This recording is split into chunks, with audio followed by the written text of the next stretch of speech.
Good morning, everyone. Good morning. Yeah, I think my mic's on, is it, Joe? Yeah, there we go, talking nicely. It's good to be here this morning, and I'm going to put the pressure on the computer operator up the back here to see if we can put an ad up that was up previously. Sabbath School for Life Roadshow, I think it was called, with Curtis Hall. Has anyone ever heard of a man by the name of Curtis Hall? No. I'm about to tell you about Curtis Hall. Does anyone ever watch on Sabbath School Online, some of the different online options? I can see a few nods around the place. There's a guy who runs a Sabbath School Online, a discussion. His name's Curtis Hall, and his program's called Hit the Mark. Has anyone seen Hit the Mark? I know there's a couple of other people in churches I've been talking to who've seen his presentation. Well, Curtis Hall has come to Tasmania. He's coming to Tasmania. He'll be in Hobart on Monday night. Now I'm going from memory and I could make a big mistake here. Monday night, the 6th of November. Is the 6th? There we go, I'm getting nods. He's going to be in Hobart. He's going to come to the conference office and he's going to make a presentation. Now, what Curtis does really well is teaches a Sabbath school lesson, and he is doing a tour of Australia and letting other people know, or teaching other people, how to take a Sabbath school lesson. So I want to make an invite to anyone at Rosny who teaches Sabbath school lessons or who is interested in teaching Sabbath school lessons, because what Curtis does is make teaching a lesson, gives you a way of teaching a lesson that is simple and achievable and shouldn't take hours upon hours of stress and undue planning to achieve.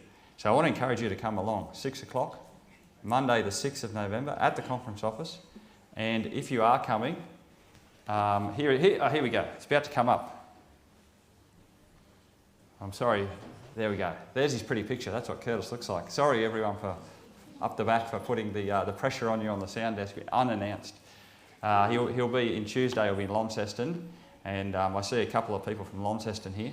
Spread the good news around Launceston. I've done a little bit of work up there, but clearly the message isn't getting out as well as I'd hoped. And then on Wednesday night, it'll be at the Northwest Christian School. So we are inviting anyone who's interested in Sabbath School to come along, hear our visiting speaker. Our Australian Union Conference Sabbath School Director will also be there as well. And so if you want to talk about all things Sabbath School to her, you can... she'll be available to talk to. So, I feel like I'm following a very hard act from last week. We had a great celebration with the baptism, and I know everyone enjoyed that. And we also had a presentation of the gospel that was done with excellence, and I want to thank you, Gavin. You know, one of the challenges we've been talking about in our Sabbath school lesson this quarter and more widely is mission. How do we tell people or share people what we believe is good news in such a way that gets their attention? And this is a challenge not just for a pastor, but for everyone who is a believer. And I think last week Gavin made a very worthy presentation in such a way that the gospel message was portrayed.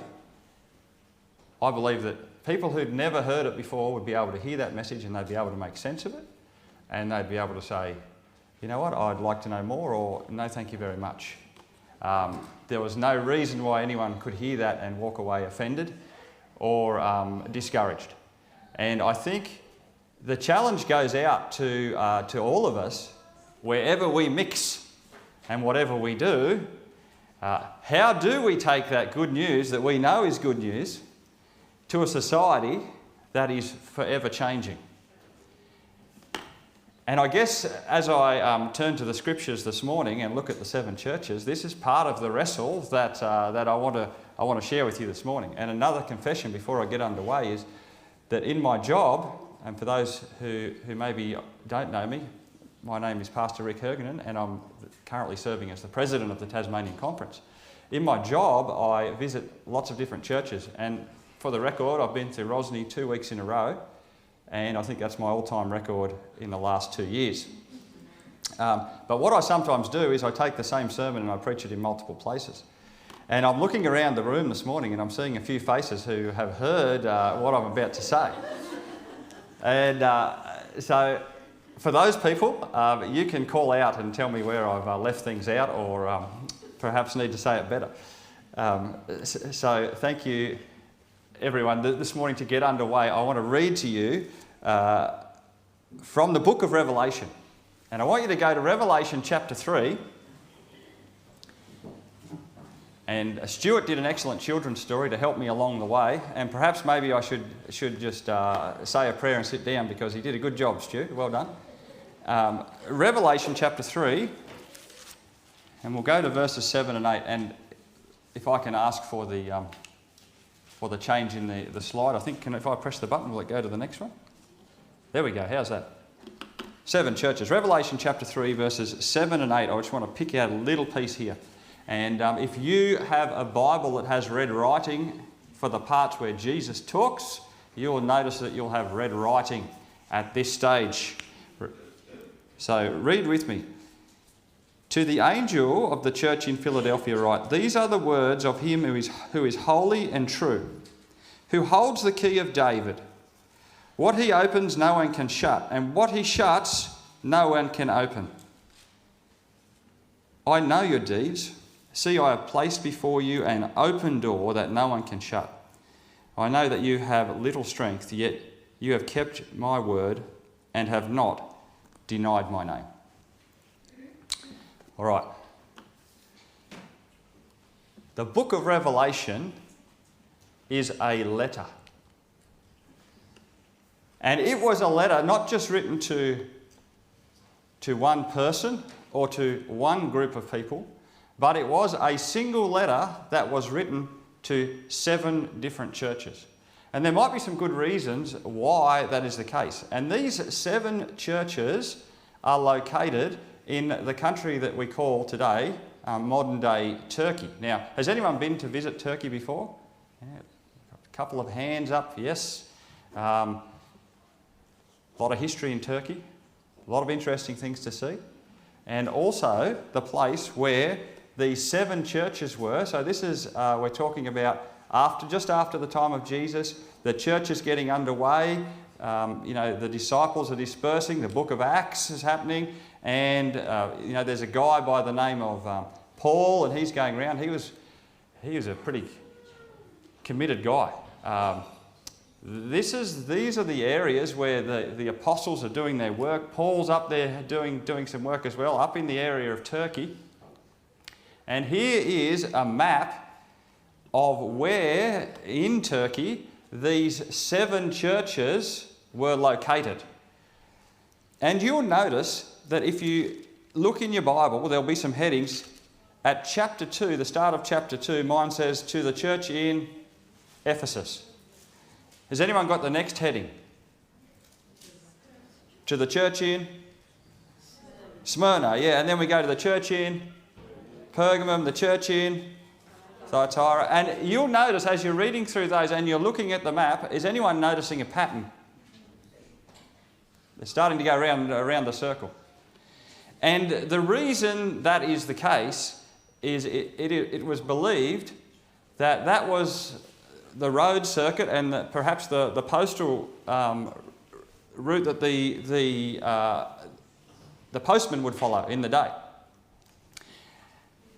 And today, if I want to write a letter, I quickly pull out my laptop, and it doesn't matter where I am, I can tether it to my phone, I can write up an email, and I can put all the addresses I want to send it to in that email, and I hit send and whoosh, get the nice little noise.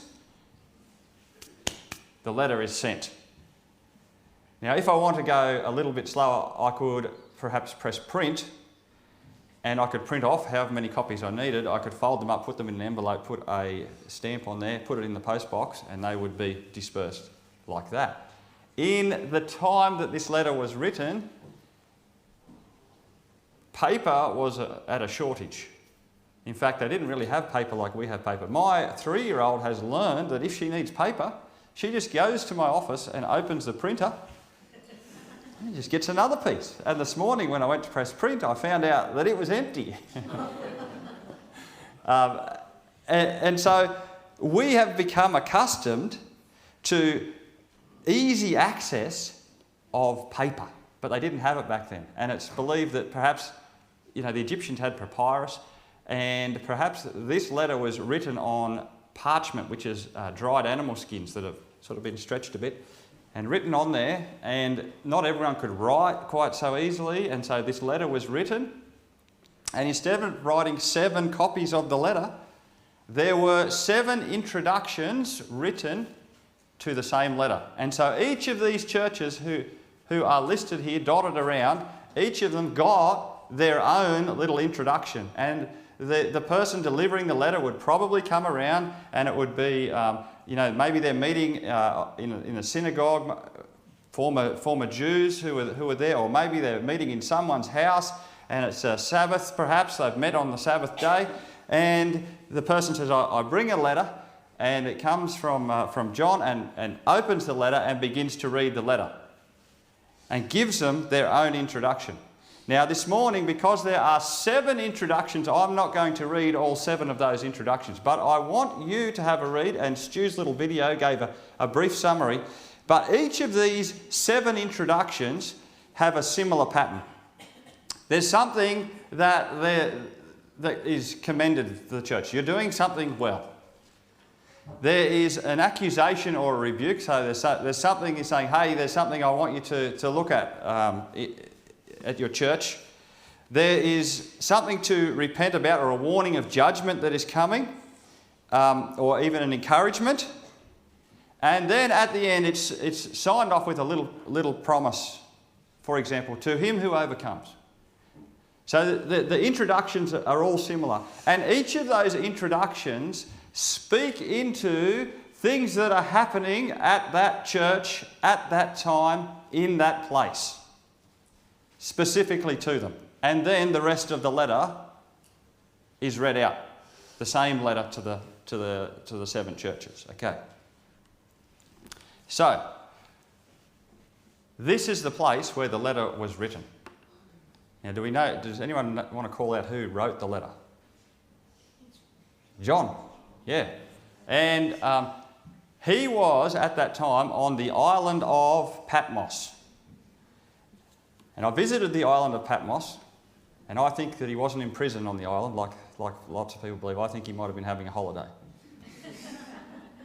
Because it's a pretty nice spot. Because I've taken a photo from the hill one direction, and if I turned the other way, I could probably get the other half of the island in the shot. It's not a big place, not too far offshore, and the day we were there, just in the foreground, just down below the shot, is a cave, and in that cave they call it St. John's Cave, and they say this is the place where we received the vision. Now, maybe it was, maybe it wasn't, we don't know, but you certainly get the idea of what it was like for John to be on this island out in the middle of the ocean, away from all the people he loved.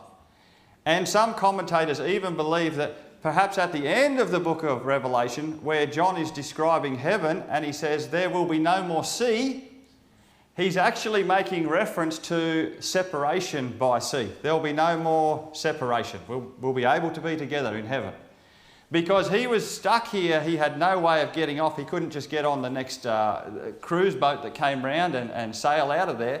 He was stuck there. But the letter that was written, he was able to send out. And we can still read that letter today. The first city that he sent the letter to was the city of Ephesus. And I've got a few photos here to show you about what Ephesus looks like today. The people in Ephesus were hard-working people who endured and hated evil. And from the outside, they may have looked like they had it all together, but their hearts were wrong. The 2 greatest commandments are to love God and love other people. And Ephesus was missing the single greatest component of all Christianity. They were missing love. But those who overcome were given the promise to eat from the tree of life. So here it is. Here's one of the main streets, or what's left of one of the main streets in Ephesus. Paved streets, and as you look down the street, there's a big facade sitting up there quite high, at least 2 stories, and that is what remains of the ancient library. And Ephesus was quite famous for its library and all its works. And today, just this week, Libby was able to unpack a lot of books that have been in our shed for the last 12 months almost, unpacking the house. And then as she's unpacking, she's saying, we probably don't need these books. And there's this giant pile of kids' books that are in our house. Books and printing is easy for us today. We don't get it. This library was famous for having something like 15,000 different scrolls or works. It was massive. Take notice, everyone. There's a lot of writing in this place. Today, I'm sure that probably some people have that many books in their house. It's easy for us today. But that's one thing Ephesus was famous for. Paved streets, and you can tell there was some money in Ephesus because they've got mosaics, little broken tile mosaics on the ground, and if you were a well-to-do person and you got sick of your mosaic, you could just get another one put down. And so here are some of the mosaics that are left on the street that you can still see today. Very beautiful coloured still to this day. I also found something interesting. And Matthew, I don't have any money to give out. Where's Matthew gone? Oh, in the kitchen. I don't have any money today, Matthew, but I have a picture that I can show you. Do any of the kids want to guess what this is? Come on, kids. I can hear the adults laughing. I can't hear any of the kids calling out. A toilet. Yes, there we go. So this was a Roman toilet. The Romans were very good engineers, and they were able to make water move around all over the place. That would make engineers today have a good amount of respect for their skill. And this was a public toilet, and there was like rows of seats, like in a big U shape there, and I guess you just take your seat in there. Running water went underneath all the time, just flowing through, keeping it clean underneath. And also, down near where my feet are, there was a little channel of water that would run around there like running water, and you could wash your hands there as well. So the Romans were very good engineers and known for their engineering. And here's a close-up of the library, the facade of what's left of the library, down the street. And here is what is left of the Temple of Artemis, or sometimes called the Temple of Diana. And one of the buildings of these temples was destroyed by fire. And I've referenced Acts chapter 19 here because you might remember this is when Paul's at the city, and have a look this up later if you like. He's at the city and he's preaching about the one true God. And the silversmiths became very angry because clearly Paul was having a great effect with his preaching, and the silversmiths who made these little statues of the goddess Diana, or Artemis, same god, were losing money. And I'll show you a minute where the story eventuated to, but let me tell you about the temple there, known as one of the 7 ancient wonders of the world.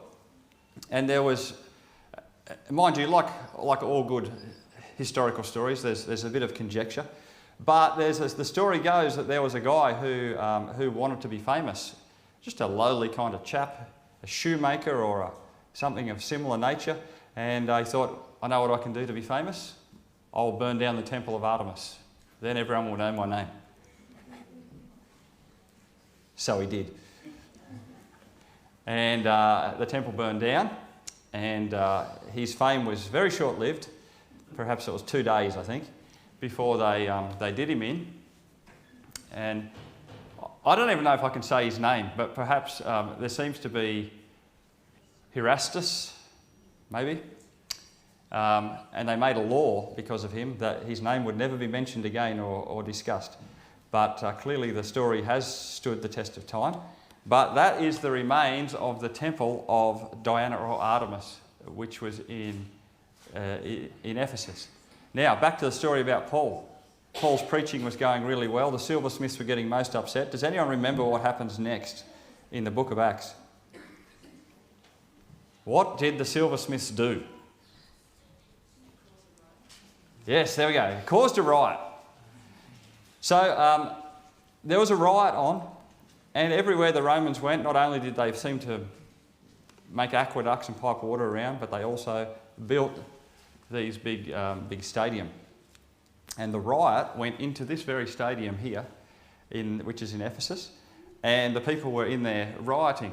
Now, there's something you need to know about how the geometry of these are set up. If you stand down the front in a certain place near where the people are in the left-hand side of the screen, you can talk in your regular voice and be heard very clearly all through that, wherever you're seated up there. And this could seat around about 40 or 50,000 people, they believe. And the riot was happening in there. And does anyone remember, this just goes to show you what sort of a guy Paul was. Does anyone remember what Paul said? You can cheat in Acts 19 and read it later if you like. But Paul basically said, oh, let me in there, I'll talk to them, it'll be fine, I'll talk to them, I'll talk them down. And they said, no, Paul, you're not going in there, they'll kill you. And so they kept him out of there. And eventually someone from the city, one of the leaders, calmed the crowd down and they all left. But this is the very place where that all happened. And there's another picture of it there. Population was around about 250,000. It was a port city at the time. It is no longer. And I believe the reason nobody lives in this city of Ephesus today is because the port was a shallow port and it's silted up. And because it's silted up, the shallow waters harboured lots of mosquitoes, and with mosquitoes came different diseases, and the people left Ephesus. So that is what happened in Ephesus. We go to the next city, and you can read there starts in verse 8, to the church in Smyrna. We went on the tour bus, and we didn't even get out, because the city of Smyrna has been inhabited from the time of the early church all the way till now. So the only really ancient things that you could look at are all contained in this picture here. And we drove through there and we smiled and nodded and took a few photos, and we kept driving past Smyrna. But Smyrna, there was no rebuke for this persecuted church. And although they were continually under physical hardship, the people of Smyrna were promised that they would not be hurt by the second death. They were encouraged to stay faithful even when facing physical death. And to those who overcame, they were promised a new name. 65 kilometres from Ephesus. Izmir is the name of the city today. And it was famous for its beauty. Had a population in the early Bible times of about 100,000 people. And it's on a trade route. And they were famous for their medicine and science. And they also had guilds of basket fishermen, tanners, silversmiths and goldsmiths. That's all happening in Smyrna. We go to the next city, and this is the city of Pergamum, or sometimes called the worldly church. The church was the tolerant church. And although they refused to deny Christ, they allowed sin like idols, immorality, cults and heresies to remain among them. Even so, a promise is still given to the overcomers. You can see here that the city was up high on a hill. And the Romans also had water piped up there somehow. I'm not sure how they did it, but they got it up there. And it's also interesting to note all the works they did. Because it's such a small little piece up on top of the hill, how do they expand and how do they build the city a bit bigger? And the Romans were also very good at building things. You can see some of their block work that's a couple of thousand years old that is still there for you to see today. They also built an amphitheatre, another giveaway that the Romans are there. And this might be the steepest amphitheatre I think I saw in all of my travels. And if you were sitting in the back row and you tripped, you would soon find yourself in the front row. it was very steep. And, you know, sometimes photos don't do things justice, but perhaps this one is coming close. And there's a seat from up the back. And I was like walking down the stairs and I was thinking, I hope I don't misplace my step here, because you would tumble down very fast. And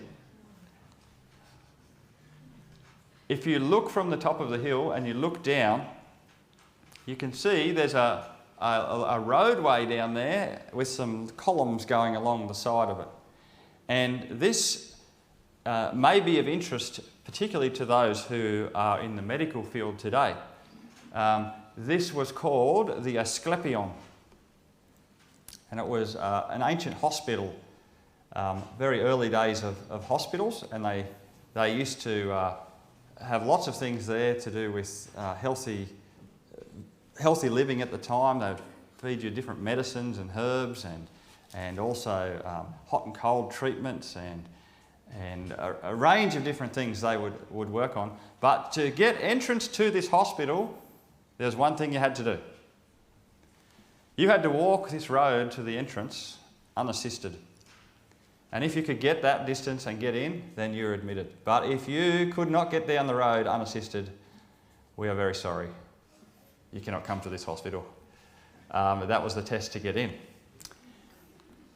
Now, there's something here, and I've put a little hint in the bottom corner of the screen for you.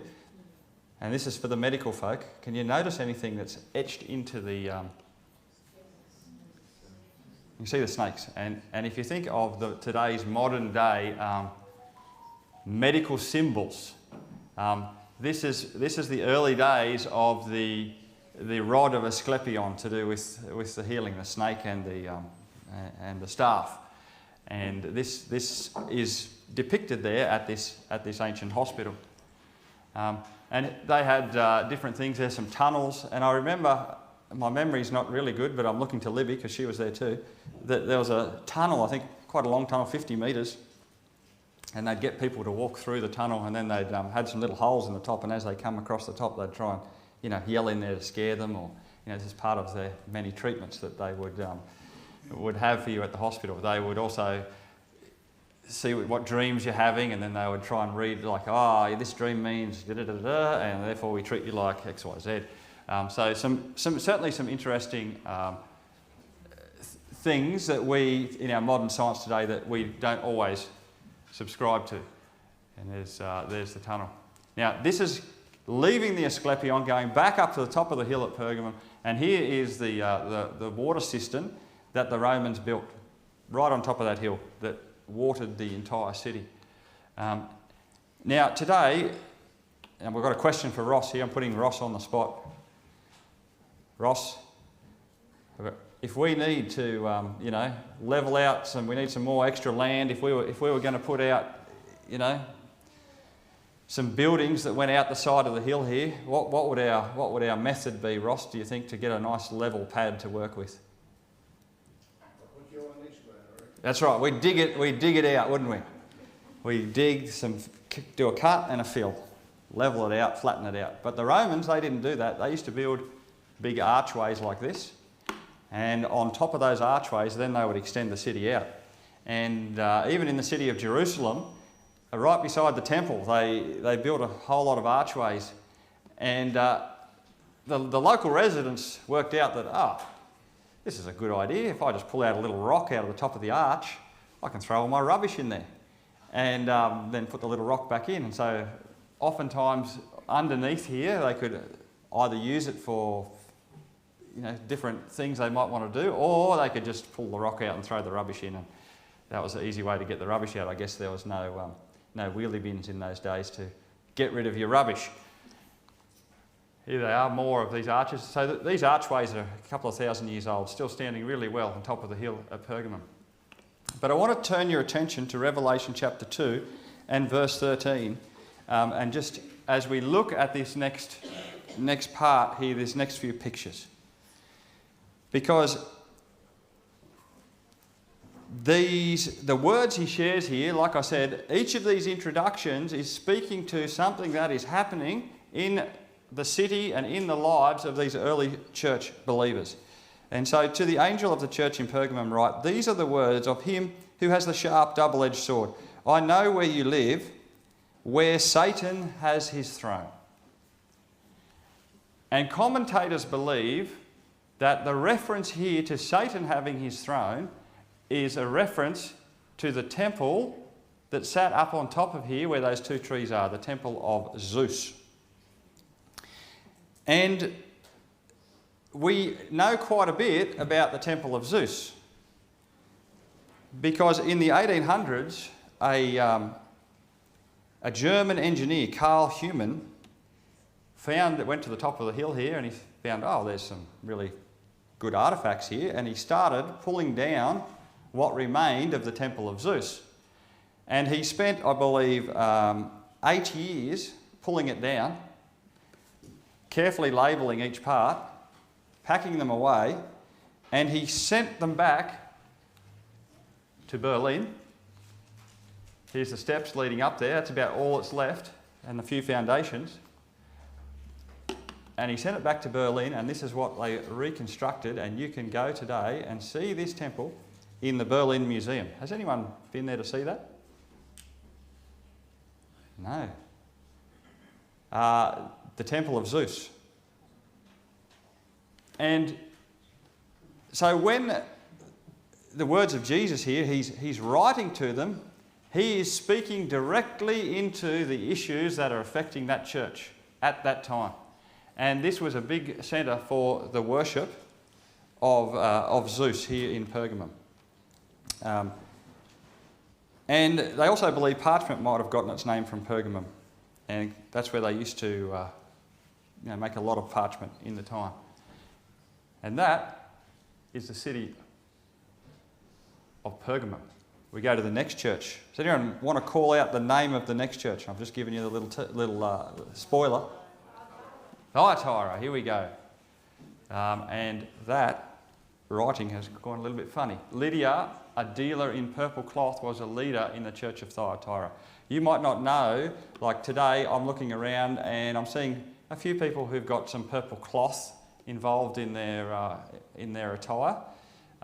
Purple was the colour of royalty. And do you know why it was the colour of royalty? It was hard to get purple colour. They used to get it out of snails. And I can't remember how many thousand snails you've got to get to be able to get like a teaspoonful of this purple dye to be able to change the colour of cloth. And consequently, the cloth became very expensive. And so anyone who was a dealer in purple would be a well-to-do person. And that's why we find Lydia is mentioned, Lydia, a dealer in purple cloth, in the book of Acts. And she was a church leader in Thyatira. This is another city that has been inhabited since the time of the early church, constantly through to today. And once again, there's not much to look at. The area remains a trade hub, produces olives and olive oil. And the church in those days in Thyatira had the wrong doctrine. They had love and faith and good works. They were even patient people who were eager to grow. But where they fell short was their doctrine, which was infiltrated by idolatry, sexual sin and pagan tradition. Still, there is a promise for the overcomers. We go to the next one. Sardis, the spiritually dead church.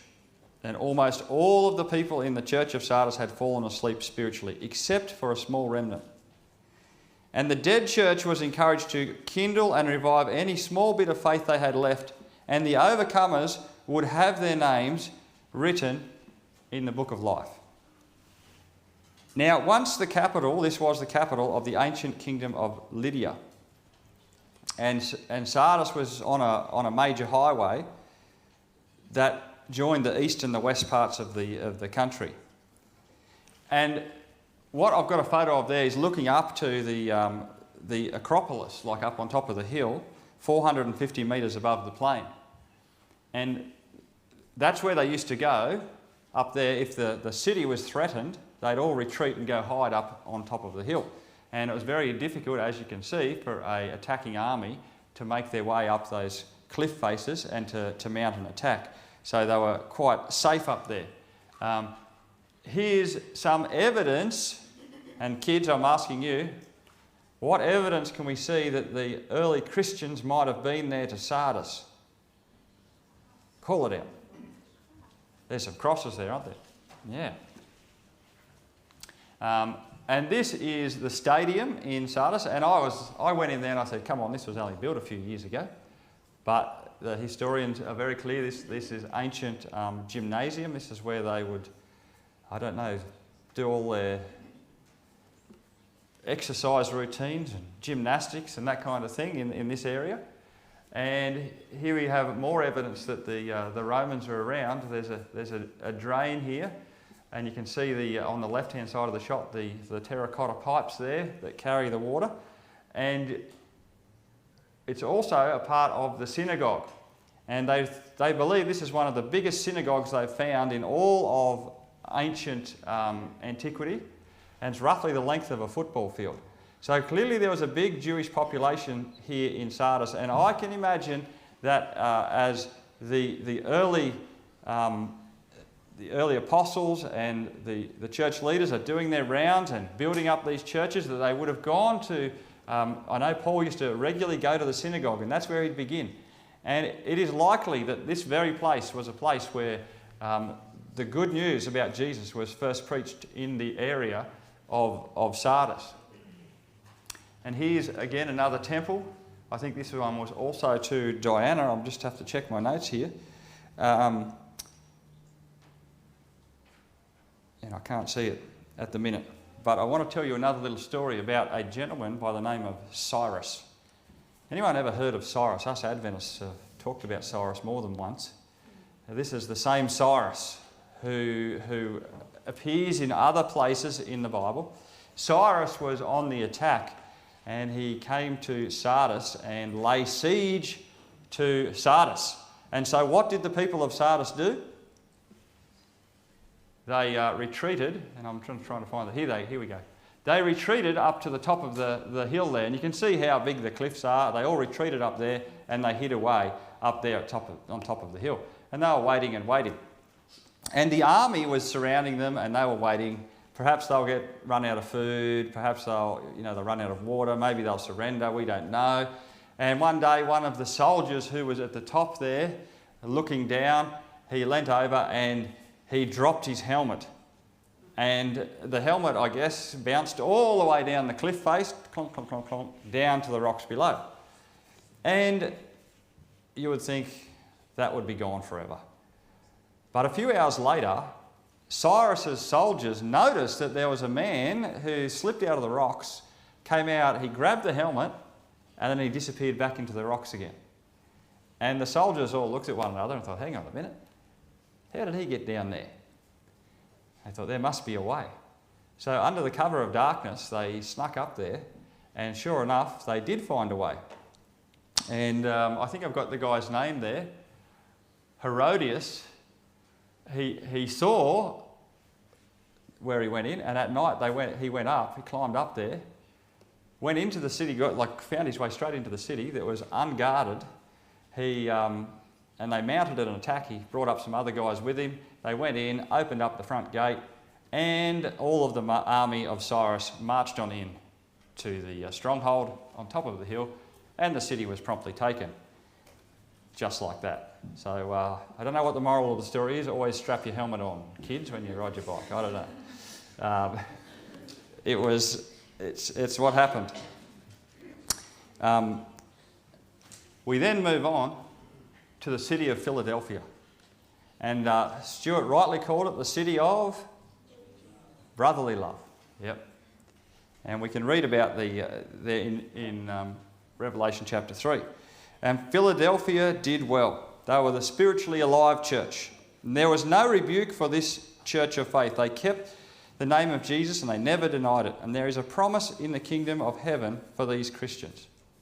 And the Bible mentions Philadelphia just twice, and both in connection with the letter in Revelation. And again, this is a habited city today. There's not really much evidence of the ancient city of Philadelphia. There was quite a few different modes of transport as we were looking around that day. And this is about the only thing in the city of Philadelphia that's left from the early church times. And I can't even remember what it was. Do you remember, Libby? No. Anyway, that's what it is. You've just seen it. And what else can I tell you about that city?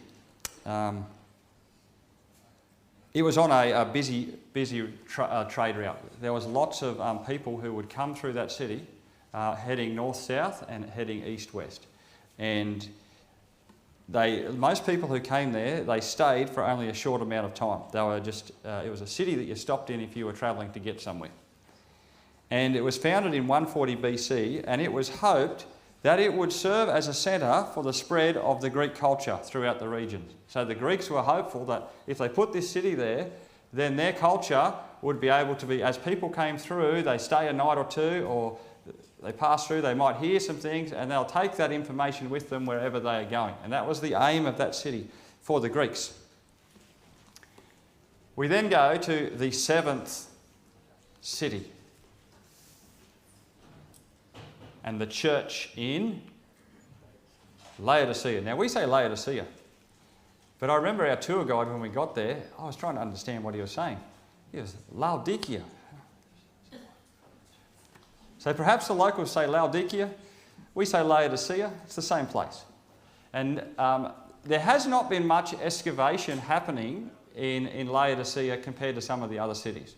But I believe over the last 10 or 15 years, there's been quite a lot happen, and probably a lot more things revealed that you can see.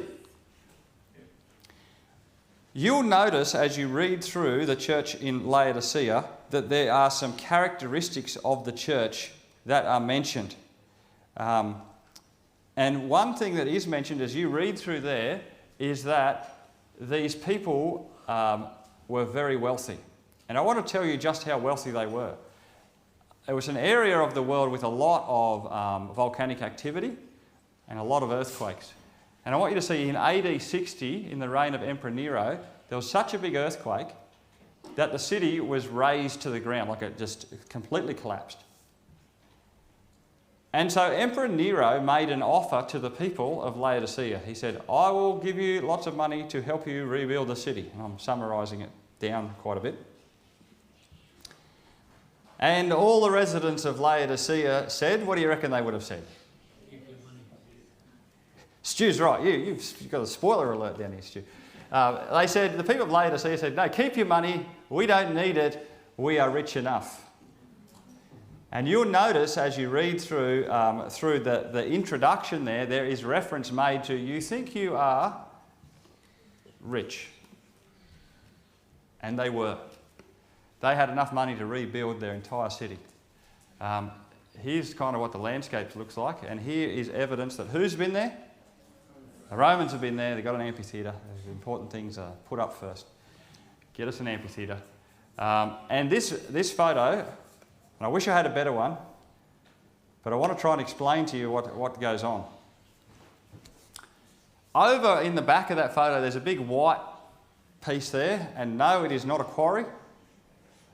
There is something else happening over there. And this is a valley, and you can see, it reminds me a little bit of the valley as you go down the Fingal Valley. You know how you're driving down and there's sort of hills on one side, hills on the other, and there's a nice like dipping valley and back up the other side. And anyone recall how down towards Fingal it looks like that?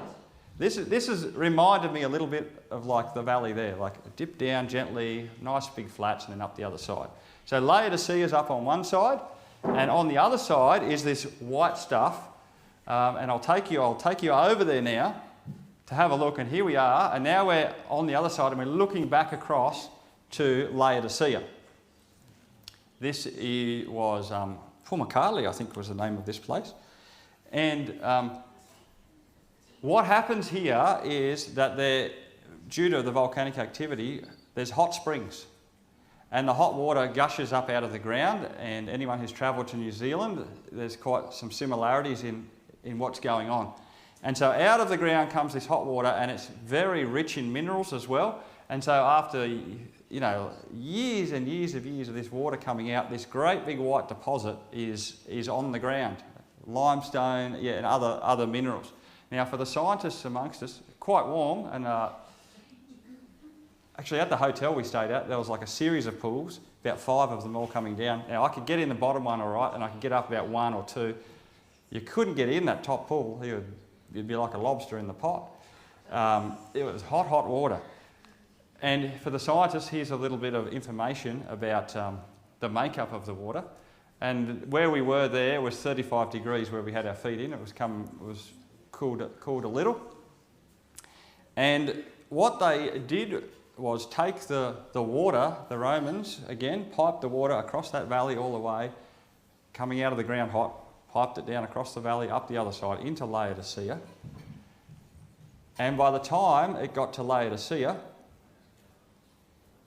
it was, what's that, Narelle? It was lukewarm. Isn't that interesting? Neither hot nor cold. Neither hot nor cold. And clearly, the writer, who is Jesus here, writing to those early churches, knew their situation quite well and was able to use the information about that city to speak into the lives of the early believers. The church of Laodicea only received rebuke. They were neither hot nor cold.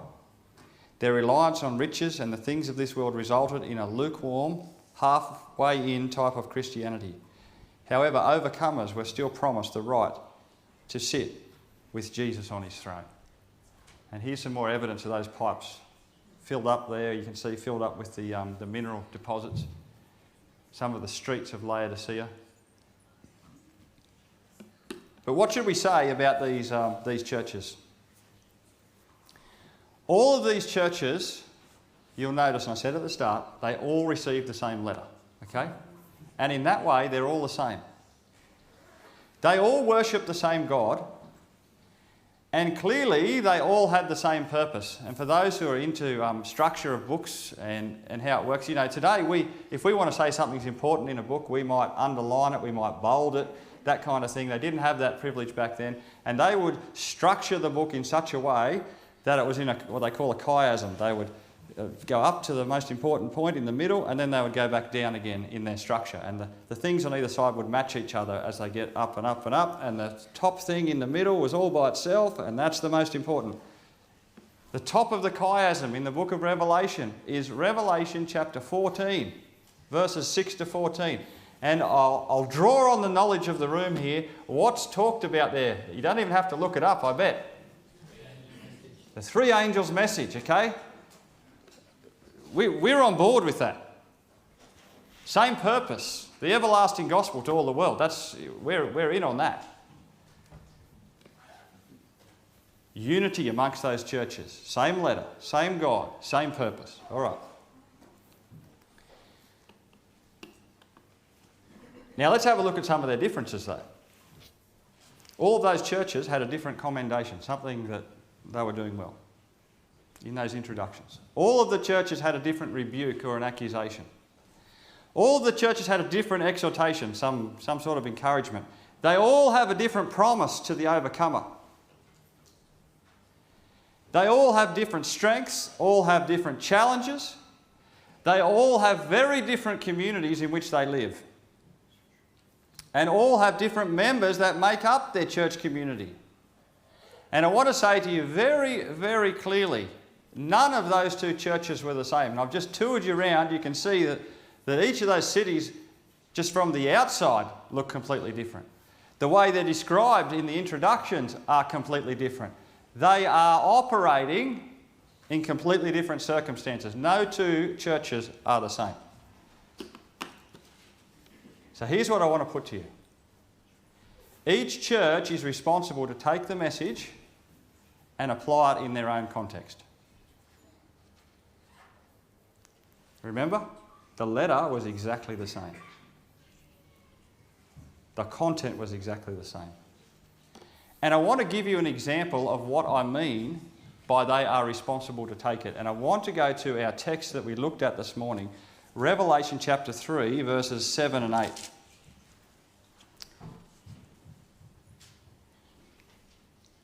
And I'll read it to you once more. To the angel in the church in Philadelphia write, these are the words of him who is holy and true, who holds the key of David. What he opens, no one can shut, and what he shuts, no one can open. I know your deeds. See, I have placed before you an open door that no one can shut. I know that you have little strength, yet you have kept my word, and you have not denied my name. What do you think this open door is? What is he talking about? Anyone want to have a guess?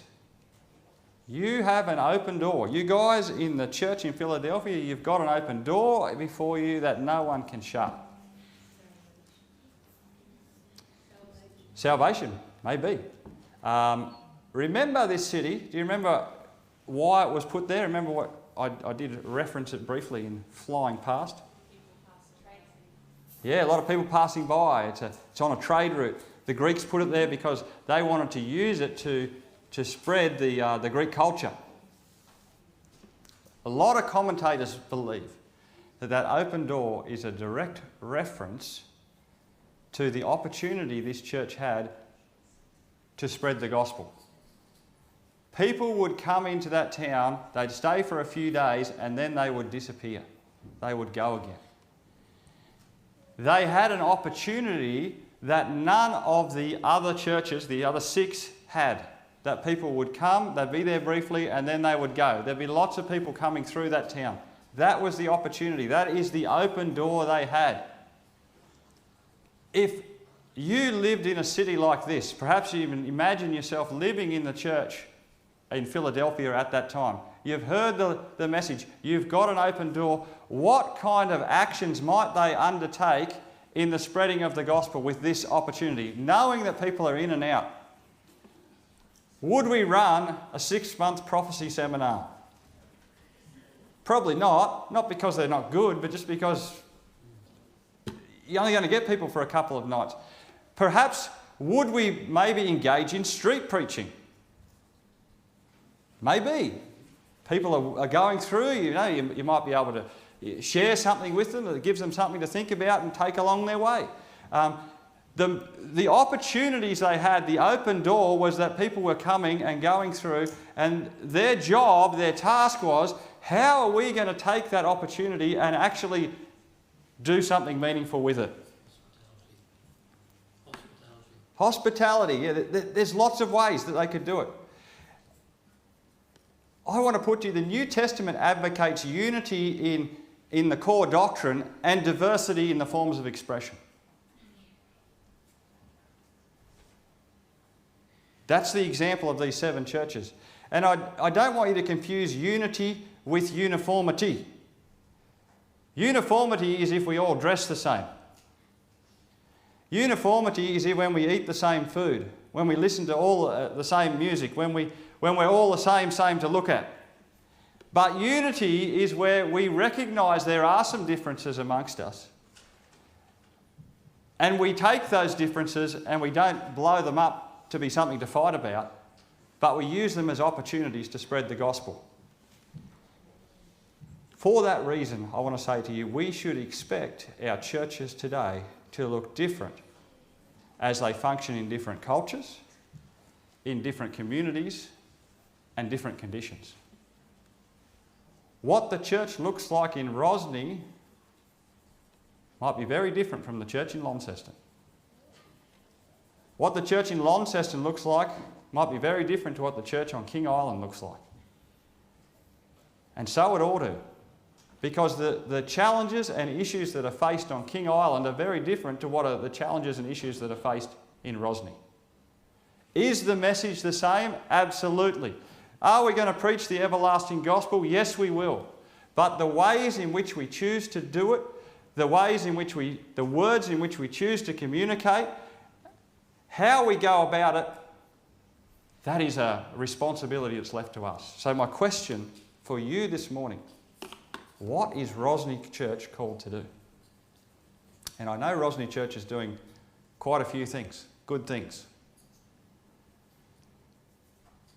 But our measure of success is not whether we look like someone else, but are we using the opportunities that God has given us? What are the talents that God has put in this church? Who are the people that God has given at this time? What skills and abilities do they have? With those skills and abilities, with the needs in the community, how are we going to communicate that good news that never changes to a world that continues to change? That's my challenge for you this morning.